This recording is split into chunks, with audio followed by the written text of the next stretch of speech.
Sanibonani, welcome back to enye video. Ngiyabonga kakhulu ukuthi ungene. Thank you very much for uthando lwakho ne-support. Ungakhohlwa ukusubscribe. Mangabe kenzi kanjalo, please kindly subscribe. Uyalike ivideo, share ivideo, yabuka nama-ads kanjalo. So mina guys, asikhulumeni ke ngodaba lukaBhuthuvusi Umuzi Kate Matlala otrendayo njengoba kukhulunywa ukuthi ke unama-dealings nje na-minister wamaphoyisa konke lokhu kuqhamuke ngesikhathi ke uLieutenant General Nhlanhla Mkhwanazi ebene-press briefing laphana ke wase dalula ke zonke lezi izinto azikhulumile laphana bafowethu about the Minister of Police konke kuhlangana ke nalo bhuti engazi ukuthi waboshwa nje boshela ukuzama ukubulala obe intombi yakhe uTebogo Thobejane kwatholakala ke ama conversations ekhuluma nezinkabi ukuthi azihambe siyodubula uTebogo Thobejane simshaya nje ngasesiphaqeni kwenza ukuthi even umndeni wakhe ungazi wamrecognize ngishona kancane nguye lo bhuti manje sokuthi mangabe sekuphuma indaba zabo bomkhwanazi ke the Minister of Police kuqhamuka igama lakhe ukuthi naye njengathi usebenza lapho uyisigebengu esikhulu ngiyacabanga allegedly ngendlela ukukhulunywa ukuthi uyi-tenderpreneur allegedly so ke kodwa ngathi into zama-tender kune corruption na yonke into nobugebengu so ukuthi manje ke Minister of Police enza umchunu ngena kanjani ukuhlanganisa kanjani nalesi sigebengu na yonke into hayi angeke bafethu kodwa ukuthi ubhekane ke nalokuzama ukubulala usaziwayo solwa ke ngokuba umbimbi nomchunu enkohlakalweni nguye ke uBhuthuvusi Umuzi Kate Matlala ukuthi wayesoka kaTebogo Thobejane sike senza ke izistory lana ama videos siwenzile sikhuluma ngokuthi kuthiwa useboshiwe yena nonkosikazi wakhe baboshwe beboshela ukuzama ukubulala uTebogo Thobejane unkosikazi wakhe waphuma ngebail ka 20,000 rands yena ke nezinkabi ngathi ngabantu abasesephakathi okay uzaba secourt ngicabanga i-date ngikhohliwe mangayikhumbula nzefaka ku screen kodwa ke mase kuphuma lezi zabo General Nhlanhla Mkhwanazi and Minister of Police lavela igama lakhe with dealings and whatever I'm like hi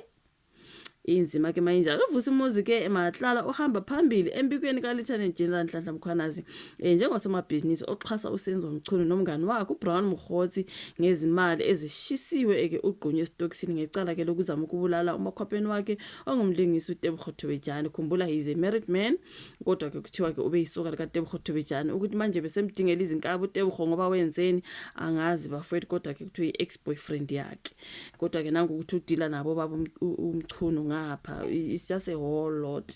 hayi uTebogo ke una 37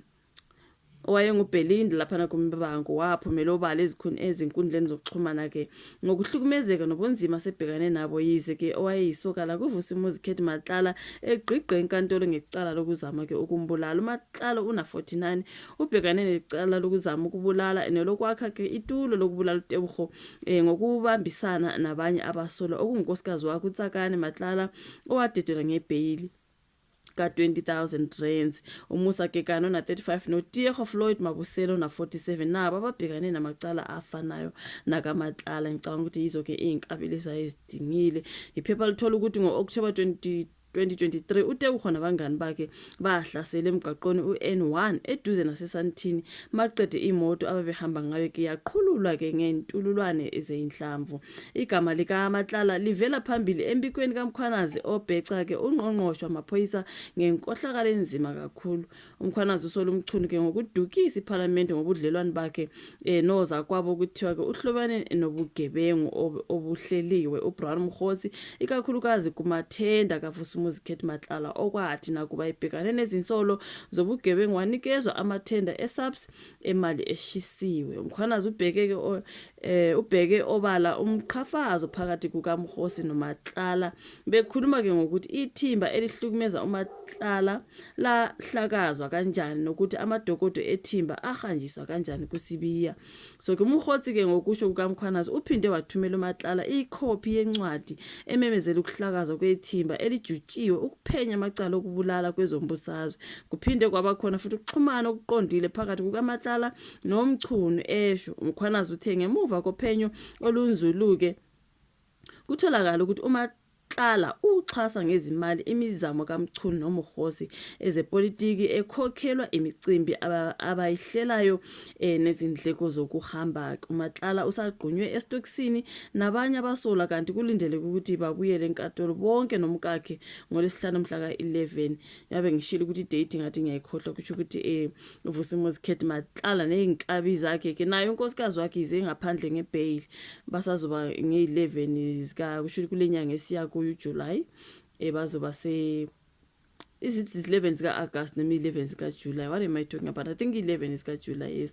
So yeah man you guys, so kuningi lapha nokuputshuke ngenkathi the Lieutenant General Nhlanhla Mkhwanazi ke ekhuluma ke nge-corruption ekuphathelane nominister wamaphoyisa. Kwavela uMatlala izigebengu esiyazi ukuthiwa waboshwa lo ney'nkabi zakhe ntontoni uyithenderpreneur udila nabo prasa wenza into ezitheni kodwa ngento kuzama futhi kubulala uTebogo Bejani into ikanjalo bafuthi esisike sakhuluma ngazo before. Simangalizo lo nje igama lakhe maliqhamuka la kwezamaphoyisa for the police department ukuthi manje lesi sigebengu kwathiwa isigebengu lesi senza ama-dealings senza amathenda ntontoni. Uhlangana phena ke namaphoyisa ominister omkhotsi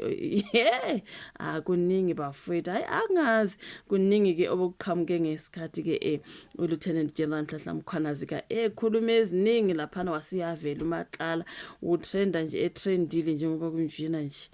isigebengu ngele. So ukuthi uhlangana kanjani ke no the Minister of Police behlanganisane ngoba phela Minister wamaphoyisa lo isigebengu lesi nihlangana kanjani nihlanganisana. Hayi kuningi kukhulunywa ngamadokodo acashayo lana okwakumele kuboshwe abantu abayaziwayo kumele baboshwe bangaboshwe kwathini kwangathini. Ama-artist aseGauteng aziwayo abulawa kuyaziwa kodwa kwakumele kuboshwe abantu abathile bangabula. Kunzima angazi bafethu. Thank you so much ukuthi uyibuka ivideo ulike usubscribe ushare siphinde sibonane kwezayo. Bye.